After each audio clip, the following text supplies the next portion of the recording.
Hello दोस्त, मैं प्रदीप कुमार आप सभी को इस वीडियो में स्वागत करता हूं। आज आप सबको केमिस्ट्री के कुछ महत्वपूर्ण प्रश्न जो इस वर्ष परीक्षा में आने वाली होंगे उस संभावित प्रश्नों का मैं हल कराऊंगा। तो थोड़ा आप सब इंतजार करते रहेंगे, थोड़ा सा लंबे समय तक वीडियो में बनेंगे तो आप सबको अधिक से अधिक समझ में आएगा।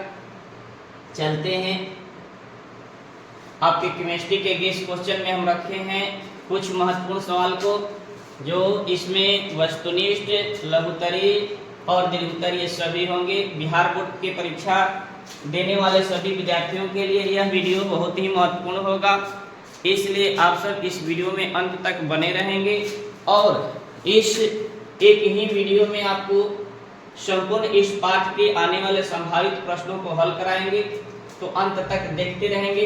चलते हैं, पहला यूनिट हम लोग का है सॉलिड स्टेट, ठोस अवस्था।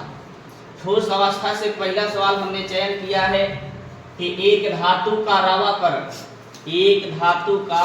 रावाकरण हेक्सागोनल क्लोज पैकिंग में होता है। हेक्सागोनल क्लोज पैकिंग में होता है, इसकी संरचना हेक्सागोनल HCP है। तो धातु की कोऑर्डिनेशन संख्या क्या होगी, समन्वय संख्या का मान कितना होगा। अगर हेक्सागोनल कहे, आपको CCP कहे या HCP कहे, आपके समन्वय संख्या का मान 12 होगा। कितना होगा? 12 होगा। कितना होगा? समन्वय संख्या का मान आप लोग का 12 होगा। कितना होगा? 12 होगा। कह रहा है कि एक अष्टफलकीय रिक्ति निम्नलिखित में से कितने गोले से घिरे रहते हैं। कहता है कि रिक्ति दो प्रकार के होते हैं, एक होते हैं चतुष्फलकीय रिक्ति, एक होते हैं अष्टफलकीय रिक्ति। तो कह रहा है कि एक अष्टफलकीय रिक्ति निम्नलिखित में से कितने गोले से घिरे रहते हैं। तो कह रहा है कितना गोला मिल करके एक अष्टफलकीय रिक्ति का निर्माण करते हैं। तो 6 गोला मिल करके एक अष्टफलकीय रिक्ति बनाते हैं। कितने गोले मिल करके? 6 गोले मिल करके एक अष्टफलकीय रिक्ति का निर्माण करते हैं। और 4 गोला के मिलने से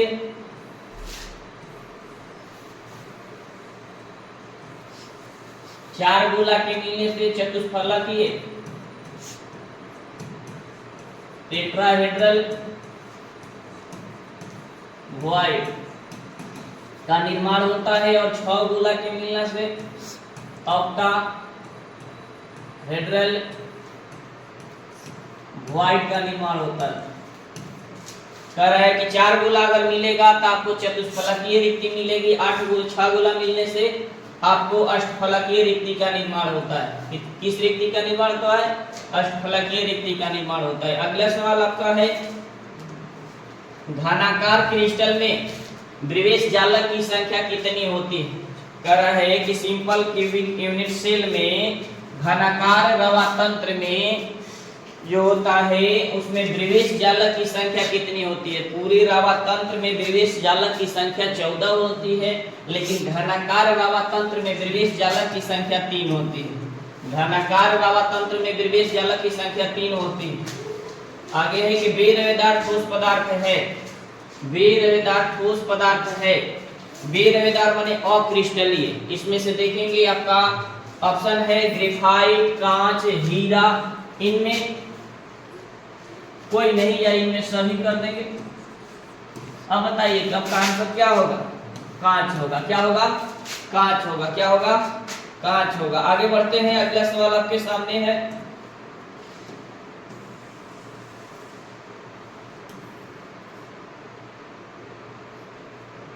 आपका सवाल है अगला कि किसी धातु की षष्ठभुजीय सीमित पैकिंग संरचना में, किसी धातु की षष्ठभुजीय सीमित पैकिंग संरचना में समन्वय संख्या होती है। समन्वय संख्या का मान कितना होते हैं? तो 12 होते हैं। कितना होती है?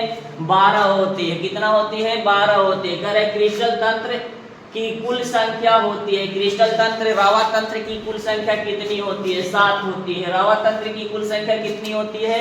7 होती है। निम्नलिखित में कौन आयन प्रतिचुंबकीय आयन वे होते हैं जिनके पास एक भी अजुग्मित इलेक्ट्रॉन नहीं बचता है। तो इसमें आंसर हो जाएगा अस्कैडियम आयन। कौन सा आयन? अस्कैडियम आयन। निम्नलिखित में से रवेदार ठोस कौन सा है? रवेदार ठोस कौन सा है? सिलिका है। Quartz glass, quartz glass, quartz glass बेरवेदार, ध्यान रखिएगा, बेरवेदार, सॉरी। कह रहे निम्नलिखित में कौन बेरवेदार, निम्नलिखित में से बेरवेदार ठोस कौन सा है? बेरवेदार ठोस कौन सा है? बेरवेदार कहेगा तब क्वार्ट्ज ग्लास हो जाएगा। अगर रवेदार कहता तो केवल क्वार्ट्ज हो जाता। क्या हो जाता? क्वार्ट्ज हो जाता। ग्रेफाइट भी आंसर हो जाता आपका, सिलिका भी, सिलिकॉन कार्बाइड भी हो जाता और क्रोम एलम भी हो जाता। लेकिन आपसे पूछा है क्या भाई? तो बेरवेदार पूछा है, तो बेरवेदार में क्वार्ट्ज ग्लास आएंगे। क्या आएंगे? क्वार्ट्ज ग्लास आएंगे, जो कि क्वार्ट्ज को गर्म करके पिघलाकर अचानक ठंडा किया जाता है तो क्वार्ट्ज ग्लास प्राप्त होता है। तो बेरवेदार होते हैं जिसमें बहने की गुण होती है, स्वतंत्र बहाव की गुण पाई जाती है। कह रहा है कि निम्नलिखित में कौन फेरो चुंबकीय पदार्थ है? निम्नलिखित में कौन फेरो चुंबकीय पदार्थ है? Fe3O4, Fe3O4, Fe3O4 कौन सा चुंबकीय पदार्थ है? Fe3O4। कह रहे निम्नलिखित में किस प्रकार के दोष के कारण क्रिस्टल का घनत्व में कमी होती है? कह रहे थे किस प्रकार की क्रिस्टल में दोष, कौन सी दोष होती है जिससे क्रिस्टल की घनत्व में कमी आ जाती है? शॉर्टकी दोष। कौन सी दोष? शॉर्टकी दोष। शॉर्टकी दोष का परिभाषा क्या है भाई? जब किसी क्रिस्टल के जालक संरचना के जालक बिंदु से समान संख्या में धनायन और ऋणायन गायब हो जाते हैं तो इससे उत्पन्न होने वाले दोष को भी, इससे उत्पन्न होने वाले रस समीकरण मितीय दोष को शॉर्टकी दोष कहा जाता है। क्योंकि कण जब बाहर जाते हैं तो अपने द्रव्यमान को लेकर जाते हैं जिसके कारण उनका घनत्व घट जाता है, जिसके कारण उनका घनत्व घट जाता है। कारण निम्नलिखित में से कौन सा सहसंयोजक ठोस है? आपके सामने ऑप्शन है लोहा, आपका धातुई ठोस है, हीरा सहसंयोजक ठोस है, सोडियम क्लोराइड आयनिक ठोस है, तांबा धातुई ठोस है। तो आपका आंसर क्या हो जाएगा? हीरा। क्या हो जाएगा? हीरा। क्या हो जाएगा? हीरा। चलते हैं अगले सवाल की ओर। सवाल संख्या 12 है। सवाल संख्या 12 कह रहा है कि निम्नलिखित में से कौन अक्रिस्टलीय ठोस का उदाहरण है? क्रिस्टलीय नहीं, अक्रिस्टलीय ठोस का उदाहरण है। तो कांच। कांच किसका उदाहरण है? अक्रिस्टलीय ठोस का उदाहरण है। या इसको बेरवेदार ठोस भी कहा जा सकता है या आभासी ठोस कहा जा सकता है। इसे सुपर कोल्ड लिक्विड के नाम से भी जाना जाता है। कह रहे निम्नलिखित में से कौन सा ऑक्साइड लौ चुंबकीय प्रदर्शित करता है? माने चुंबकीय गुण उसका जो होता है लौ चुंबकीय होता है। Chromium oxide. क्रोमियम ऑक्साइड कौन सा? Chromium oxide CrO2। निम्नलिखित जटिल यौगिक में किसका अनुचुंबकीय आघूर्ण सबसे अधिक होगा? जिसमें अजुग्मित इलेक्ट्रॉन की संख्या सबसे अधिक होती है उसी के चुंबकीय आघूर्ण का मान सबसे उच्च होता है। तो इसमें क्रोमियम के आयन आएंगे, हाइड्रोक्साइड आयन आएंगे।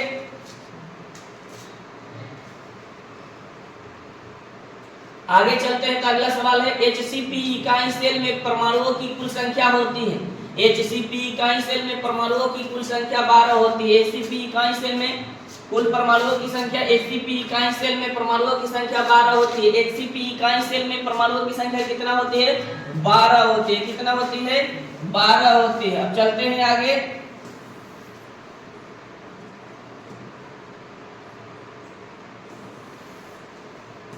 अगले सवाल की ओर। तो आपका अगला सवाल है, आपका अगला सवाल है, देखेंगे कि रवा में जब इलेक्ट्रॉन ऋणायन द्वारा खाली स्थान में पकड़ लिए जाते हैं तब कौन सा दोष उत्पन्न होता है? F सेंटर, F केंद्र दोष, F केंद्र दोष उत्पन्न होता है। रवा ठोस का उदाहरण है, रवा रवेदार ठोस का उदाहरण है। रवेदार ठोस का उदाहरण रवेदार में जिसमें क्रिस्टल के निश्चित और नियमित दिग विन्यास हो उसे क्रिस्टलीय ठोस या रवेदार ठोस कहा जाता है, जिनकी किनारा तीक्ष्ण और सतह समतल होती है। तो इसमें आंसर आपका ग्रेफाइट भी सही है, हीरा भी सही है, ग्रेफाइट भी सही है, नमक भी सही है। तीनों का तीनों क्या है भाई?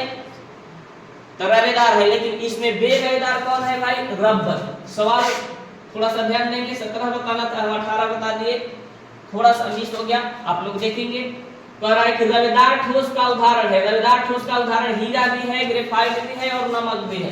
लेकिन कह रहा है कि बेरवेदार ठोस का उदाहरण निम्न में से कौन सा है? बेरवेदार ठोस में तो हीरा तो रवेदार हो गया, ग्रेफाइट भी रवेदार हो गया, नमक भी रवेदार हो गया। तो आपका आंसर क्या हो जाएगा? रबर। आपका आंसर क्या हो जाएगा? रबर बेरवेदार ठोस पदार्थ है, अक्रिस्टलीय ठोस पदार्थ है जिनके कणों की निश्चित और नियमित दिग्विन्यास न होती है। कह रहे अनुचुंबकत्व प्रदर्शित करता है, अनुचुंबकत्व प्रदर्शित करता है, अनुचुंबकत्व ऑक्सीजन प्रदर्शित करता है। अनुचुंबकत्व कौन प्रदर्शित करता है? ऑक्सीजन प्रदर्शित करता है। कि बीसीसी इकाई सेल में मुक्त खाली जगहों की, बीसीसी इकाई सेल में मुक्त खाली जगहों की का प्रतिशत होता है, मुक्त खाली बीसीसी में कह रहा है। आपका एससीसी में कौन जो स्थान घेरता है उसका होता है 52% और बीसीसी में जो कौन स्थान घेरता है उसका होता है 68% और एफसीसी में जो स्थान घेरता है उसका होता है 74%। तब बताइए कि कितना खाली रहेगा? तो 100 में से घटा दीजिएगा, तो 100 में से आप 68 घटाइएगा तो आपका कितना बचेगा? 100 में से 68 घटा दीजिए, 100 में से 68 घटाएंगे तो आपको मिलेगा 32%। कितना परसेंट मिलेगा? 32% मिलेगा। कितना परसेंट मिलेगा? 32%। कह रहा है कि निम्नलिखित में से बेरवेदार ठोस कौन सा है? निम्नलिखित में से बेरवेदार ठोस कौन सा है? ग्लास है। कौन सा है? ग्लास है। कौन सा है? ग्लास है। हीरा रवेदार है, ग्रेफाइट भी रवेदार है, सामान्य लवण भी रवेदार है। अगला है एक धातु जिसकी बनावट हेक्सागोनल क्लोज पैकिंग है, हेक्सागोनल क्लोज पैकेट आकृति है, उनकी समन्वय संख्या हेक्सागोनल आएगा, HCP आ गया, HCP आ गया। आंसर आपको 12 मारना है। कितना मारना है? 12 मारना है। कितना मारना है? 12 मारना है। अब आगे बढ़ते हैं। आपको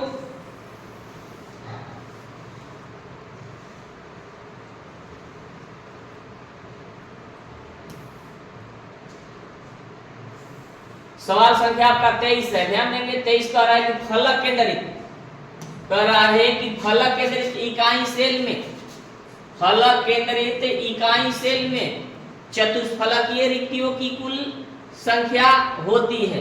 फलक केंद्रित इकाई सेल में चतुष्फलकीय रिक्ति की संख्या 8 होती है। चतुष्फलकीय रिक्ति की संख्या कितनी होती है? 8 होती है। कितनी होती है? चतुष्फलकीय रिक्ति की संख्या 8 होती है। चतुष्फलकीय रिक्ति की संख्या कितनी होती है?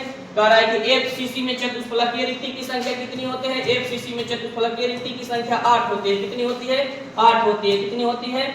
8 होती है। चलते हैं अगले सवाल की ओर। तो कह रहा है कि धनायन अंतरावकाश स्थान में उपस्थित हो जाता है, धनायन अंतरावकाश में माने उनके जालक संरचना में उपस्थित हो जाता है तो कौन सा दोष होता है भाई? फ्रेंकल दोष होता है, शॉर्टकी दोष होता है, रिक्तिका दोष होता है, धातु न्यूनता दोष होता है, फ्रेंकल दोष होता है। कौन सा दोष होता है?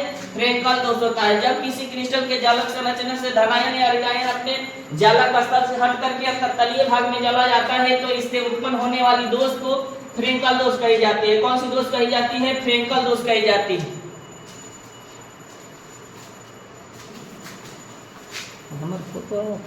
चलते हैं हम अगले सवाल की ओर। आपका अगला सवाल है कि किस यूनिट सेल में परमाणुओं की संख्या सबसे अधिक होती है? किस यूनिट सेल में परमाणुओं की संख्या सबसे अधिक होती है? तो एफसीसी में। किसमें होती है? बीसीसी में नहीं, एफसीसी में। किसमें होती है? परमाणुओं की संख्या सबसे अधिक किसमें होती है? एफसीसी यूनिट सेल में। यूनिट सेल में कहेगा तो एफसीसी में मानना है आपको, क्योंकि यूनिट सेल जो होता है आपको 3 पढ़ाए हम, एससीसी, बीसीसी और एफसीसी। अब इसमें से BCC body centred unit cell, simple cubic unit cell और फेस सेंटर्ड यूनिट सेल। तो सबसे एससीसी में 1 होता है, बीसीसी में 2 होता है, एफसीसी में जो होता है आपका 4 होता है। सबसे अधिक इकाई सेल में, किसी इकाई सेल में आपसे पूछे कि परमाणुओं की संख्या कितनी, तो आप सीधे मारिएगा आंसर एफसीसी। किसमें मारिएगा? एफसीसी। कह रहा है कि फ्रेंकल दोष और शॉर्टकी दोष दोनों दोष होते हैं। किसमें दोनों दोष पाया जाता है? सिल्वर ब्रोमाइड में। सिल्वर ब्रोमाइड में फ्रेंकल दोष और शॉर्टकी दोष दोनों पाया जाता है। फ्रेंकल दोष और शॉर्टकी दोष दोनों पाया जाता है। आगे कह रहा है कि किस अणु का द्विध्रुव आघूर्ण शून्य होता है? किस अणु का द्विध्रुव आघूर्ण शून्य होता है? BF3 का, बेरियम ट्राइफ्लोराइड का, बोरॉन ट्राइफ्लोराइड का शून्य होता है द्विध्रुव आघूर्ण का मान। करें एवोगाड्रो संख्या का मान होता है 6.022 × 10⁻23, 6.022 के बाद भी अंक आते हैं इसलिए 2-3 लिख दिए हैं। 6.022 × 10⁻23 याद रखिएगा। आगे करेंगे फ्रेंकल दोष। कौन सा दोष? फ्रेंकल दोष किसमें होता है? फ्रेंकल दोष किसमें पाया जाता है? तो सिल्वर ब्रोमाइड में पाया जाता है। फ्रेंकल दोष किसमें पाया जाता है? तो सिल्वर ब्रोमाइड में पाया जाता है, सिल्वर ब्रोमाइड में पाया जाता है। कारण फ्रेंकल दोष और शॉर्टकी दोष होते हैं, फ्रेंकल दोष और शॉर्टकी दोष होते हैं, परमाणु दोष होते हैं, उसमें परमाणु हटते हैं। फ्रेंकल दोष और शॉर्टकी दोष होते हैं। कौन सा दोष होते हैं? तो परमाणु दोष होते हैं। कौन सा दोष होते हैं? परमाणु दोष होते हैं। आगे बढ़ते हैं, आपका 31 नंबर सवाल है, बहुत ही महत्वपूर्ण है, याद कर लीजिएगा सभी सवाल को। अगला सवाल आपका है कि निम्नलिखित में कौन ब्रैग समीकरण है? निम्नलिखित में कौन ब्रैग समीकरण है? पहले ये 5 नंबर में सवाल आता था, लेकिन अब आपको 1 नंबर में केवल ब्रैग समीकरण पूछ दे रहा है। तो होता है n लैम्डा बराबर 2d sin theta, n lambda बराबर 2d sin theta, n lambda बराबर 2d sin थीटा। कार्य के BCC एकक सेल में संकुलन क्षमता होती है, कितना स्थान घेरता है भाई? तो 68%। कितना स्थान घेरता है? कोई कण BCC इकाई सेल में कितना स्थान घेरता है भाई? तो 68% इकाई स्थान घेरा रहता है।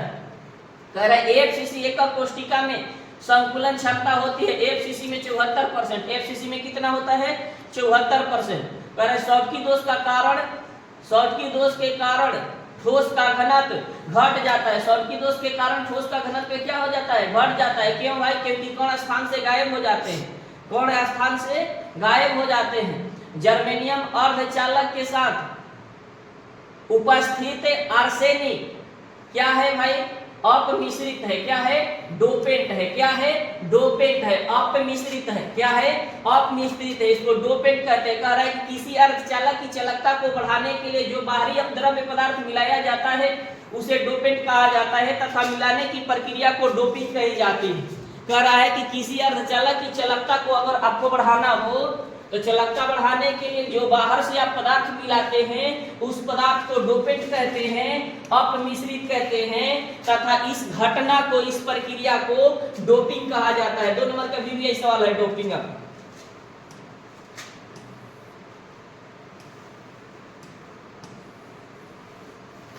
चलते हैं अगले सवाल की ओर। तो आपका 36 नंबर सवाल है कि ठोस क्षारीय धातु हाइलाइडो का रंग किसके कारण होता है? F केंद्र के कारण रंगीन होते हैं। F केंद्र के कारण वो कैसे होते हैं? इनकी ज्वाला को दिखाया जाता है तो रंगीन दिखाई देता है। कैसा दिखाई देता है? रंगीन दिखाई देता है। हीरा निम्नलिखित में से किस प्रकार का रवा है? हीरा निम्नलिखित में से किस प्रकार का रवा है? उसमें कौन सा बॉन्डिंग होते हैं? बॉन्डिंग के आधार पर रवा 4 प्रकार के होते हैं। एक जो होते हैं आपका आयनिक रवा होते हैं, जिसमें आयनिक बॉन्डिंग होती है, जिसमें सहसंयोजक बंधन होती है, उसे सहसंयोजक रवा कहा जाता है। जिसमें आणविक बंधन होती है, जिसको आप कहते हैं दुर्बल वैन डेर वाल्स बंधन, उसको आप कह सकते हैं आणविक रवा या आणविक ठोस कह सकते हैं। जिसमें धातुई बंधन पाई जाते हैं उसे धातुई रवा कहे जाते हैं। तो ग्रेफाइट कार्बन का एक अपरूप है, ग्रेफाइट कार्बन का एक अपरूप है जिसमें सहसंयोजक बंधन पाया जाता है। कौन सा बंधन पाया जाता है? इसलिए ग्रेफाइट सहसंयोजक रवा होगा। कौन सी रवा होगा? सहसंयोजक रवा होगा। कह रहा है NaCl रवा की संरचना होती है फलक केंद्रित घनाकार, फलक केंद्रित घनाकार। कह रहा है NaCl रवा की संरचना होती है फलक केंद्रित घनाकार, फलक केंद्रित घनाकार। कह रहे निम्नलिखित में कौन से क्रम चतुष्फलकीय वॉइड और अष्टफलकीय वॉइड होता है? माने दोनों में सेम हो, चतुष्फलकीय और अष्टफलकीय में। तो HCP और CCP, HCP और CCP, हेक्सागोनल क्लोज पैकिंग और cubic close packing, cubic close packing. अगले सवाल आपका 40 नंबर है, निम्नलिखित में से कौन सा ऑक्साइड धातुओं के समान विद्युतीय गुण प्रदर्शित करता है? कह रहे हैं निम्नलिखित में से कौन सा ऑक्साइड है ऐसा है जो धातुओं के जैसा गुण दर्शाता है? SiO2, MgO, SO2, chromium oxide, chromium oxide, chromium oxide कौन दर्शाता है भाई? क्रोमियम ऑक्साइड दर्शाता है। कह रहा है Na2O में सोडियम की उप सहसंयोजक संख्या है। Na2O है तो इनकी जो होता है 8:8 होता है घनाकार में, 8:8 होता है। आप डायरेक्ट देख लेंगे यहाँ पर कि किन की संख्या कितनी है, उतना से इसमें डिवाइड कर देंगे। तो इसमें 2 से भाग दे दिए, इसमें हम 1 से भाग दिए, तो इनकी संख्या 4 और इनकी संख्या 8। अब 1 पर कितना हो रहा है उसमें अनुपात ले रहे हैं तो आपको 8 पड़ रहा है। तो तो अब देखेंगे इसमें कि इनकी संख्या कितनी हो रही है। तो सोडियम की संख्या कितनी हो रही है, तो 4 हो रही है। कितनी हो रही है, आपका आंसर कितना हो जाएगा, 4 हो जाएगा। कितना हो जाएगा। अगला सवाल है आपका कि NaCl रवा में Na के चारों तरफ कितने क्लोरीन घिरे रहते हैं, 6 क्लोरीन घिरे रहते हैं। कितने क्लोरीन घिरे रहते हैं, 6 क्लोरीन घिरे रहते हैं। NaCl में होता है 6:6, इसमें होता है 6:6। तो 6:6 तो एक धनायन को 6 ऋणायन घेरेगा और 1 ऋणायन को 6 धनायन घेरता है, याद रखिएगा हमेशा। चलते हैं अब कुछ महत्वपूर्ण इसमें आपके सवाल हैं जो लिखित है, इसको अलग कर देते हैं, अलग वीडियो में बना देते हैं, थोड़ा सा ध्यान देंगे। पहला आपके लिए सवाल है, पहला आपका सवाल है कि सहसंयोजक ठोस, सहसंयोजक ठोस या उसी को आप बोलते हैं नेटवर्क ठोस किसे कहते हैं, उदाहरण के साथ बताएं। कह रहा है कि वैसे ठोस पदार्थ की हमको चर्चा करना है इसमें जिसमें सहसंयोजक बंधन या नेटवर्क बंधन होनी चाहिए। कह रहा है कि वैसे क्रिस्टलीय ठोस जो होते हैं जिनके कण निश्चित और नियमित दिग्विन्यास में होते हैं, जिनकी सतह समतल और किनारा तीक्ष्ण होती है, तो उसे क्रिस्टलीय ठोस कहा जाता है। क्रिस्टलीय ठोस का यह एक भाग है जिसको हम लोग सहसंयोजक ठोस के नाम से जानते हैं। क्रिस्टलीय ठोस 4 प्रकार के होते हैं। एक जो होते हैं आयनिक ठोस होते हैं, दूसरा जो होते हैं आणविक ठोस होते हैं, तीसरा जो होते हैं सहसंयोजक ठोस होते हैं, और चौथा जो होते हैं धातुई ठोस होते हैं। कौन सा ठोस होते हैं, धातुई ठोस। तो कह रहा है कि वैसे क्रिस्टलीय ठोस जिनके अवयवी कण परमाणु होते हैं। देखिए किसी भी ठोस पदार्थ का निर्माण होता है उसमें जो कण भाग लेते हैं उनको आप एक परमाणु, अणु या आयन के नाम से जानते हैं। परमाणु हो सकता है या अणु हो सकता है या आयन हो सकता है।